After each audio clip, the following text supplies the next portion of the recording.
poder de Deus. Eu quero parafrasear o texto em Lucas capítulo 7 para nós entendermos o que é poder. Lucas capítulo 7, o versículo que nós temos lido.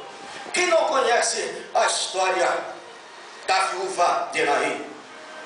Uma mulher que foi causada pela morte do seu esposo. Quando se perde o esposo em Israel, se perdia a pessoa, a mulher perdia a segurança. A Bíblia diz que Jesus estava na sua casa com seus irmãos. Para nós entendermos, precisamos voltar ao capítulo 4, quando ele foi tentado por Satanás. E chegando na cidade junto aos seus irmãos, a Bíblia nos revela que ele agora, depois de ser tentado, ele chega na cidade de Nazaré, aonde a Bíblia diz que não deram credibilidade por sua palavra, porque na sua casa o profeta não tem honra. Então Jesus saíra porque, permita-me por favor, trazer uma curiosidade bíblica. Na cidade de Nazaré existia, era uma vila que existia algumas pessoas que não poderiam se misturar com os judeus. Havia uma linhagem de pessoas que eram chamados árabes, pessoas que vieram da Arábia para habitar próximo a Jerusalém. E todos quanto moravam na cidade de Nazaré, de essência, não poderia se misturar, ou se misturasse, era chamado de pessoas impuras. Então seus irmãos dizendo: peraí, como pode você ser o Messias, andar com esse tipo de gente? Então não creram que ele era o Messias prometido. Então Jesus sai pela cidade, ele é expulso de Nazaré, ele chega no próximo vilarejo, ele cura um demoniado em Cafarnaum, porque Deus, ele há de fazer um milagre acontecer. Permita-me dar um título a esta pequena mensagem: Deus vai fazer um milagre acontecer. Por favor, olha para o seu irmão, diga para ele com cara de profeta: um milagre vai acontecer na sua vida. Nada como um dia após o outro. Ele chega na cidade da Cafarnaum, ele cura um demoniado, expulsa o demônio, e depois ele vai para a pesca maravilhosa, chama os seus discípulos, começa a fazer discípulos, cura o leproso, depois vai, cura também um paralítico para nós ganharmos tempo.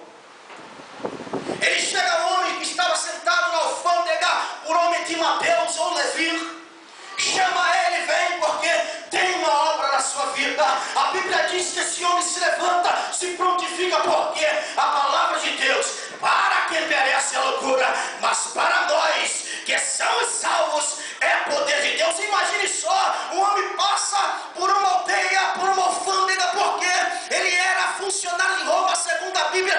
Mateus ou Levi era funcionário de Roma, ele era arrecadador, ele ficava arrecadando os impostos daquele que passava de uma cidade para outra. Ele recebia o pedágio e de repente, com um bom salário, alta glórias em Roma, porque Roma pagava. De repente vem Jesus passando por ele e fala: vem, segue-me. Aleluia. O que eu aprendo aqui nesta passagem? Jesus está procurando alguém para me seguir nesta noite. Se você se prontificar, te prepara, Jesus vai te chamar. Ele precisa de você na obra missionária.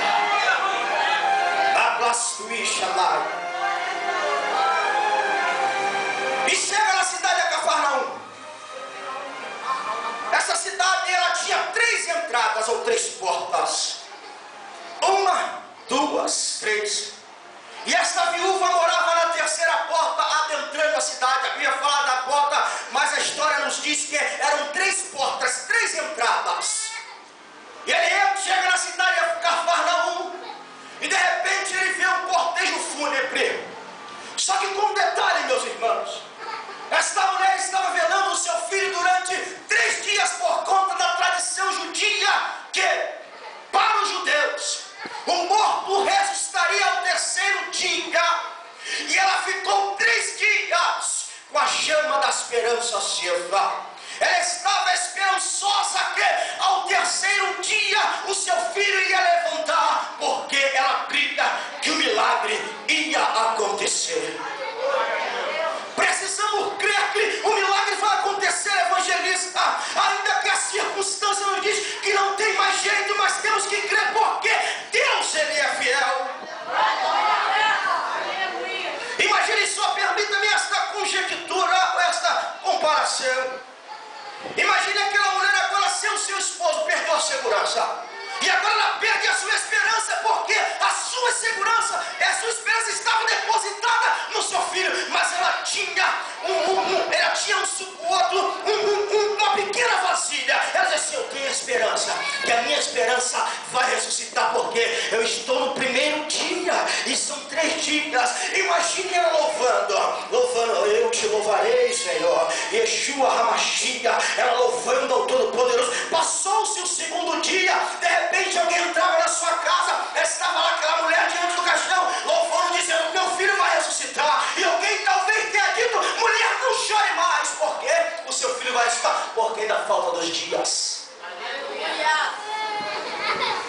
Passa-se o 2º dia, e o 3º dia vem surgindo, cantor Elisama. E com o 3º dia vem surgindo, também vem surgindo aqueles que levavam o caixão no braço. Agora imagine o 3º dia, o filho ressuscita, e de repente ela está à porta de sua casa, porque ela se colocava, as judias colocavam um banco ao lado da porta da casa e ficava sentada. De repente vinha aqueles homens que carregavam o caixão em direção à sua casa. Imagine agora o diabo dando gargalhada da vida daquela mulher: vou levar sua esperança, vou apagar sua esperança, vou enterrar sua esperança, eu vou enterrar sua esperança. Acabou, não tem mais jeito. O 3º dia se findou, mas vem lá, quem vem lá? Vem Jesus o Nazareno, vem Jesus o Nazareno, aquele que restaura, aquele que levanta e aquele que exalta. Só quem tem certeza dessa palavra, levante a mão e glorifique ao Senhor, porque a palavra da cruz é loucura para os que perecem, mas para nós é poder de Deus. E aquela mulher agora é obrigada a sair com o seu filho na cerimônia, um cortejo fúnebre, e vem andando pela cidade, atravessando a porta. A primeira porta ela atravessa, aí vem Jesus atravessa a porta. A Bíblia fala de uma porta porque foi aonde Jesus a encontrou. Então Jesus passou pela primeira porta e ela também. Aí vem Jesus no meio, ela também vem no meio. Que eu apresento Jesus, só se apresenta no meio, cantor Elisama. Ele não vem antes nem depois, ele só se apresenta no meio. Sabe por quê? Porque Deus dá vitória no meio. Deus só se manifesta no meio, nem antes e nem depois, é só no meio. Vamos começar por aqui. Sadraque, Mesaque e Abednego, foi no meio, na forma teofônica do anjo, que Jesus apareceu.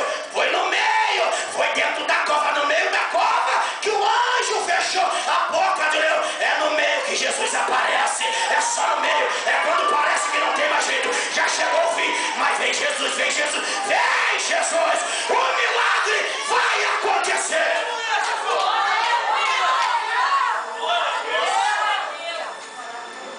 E de repente vem Jesus,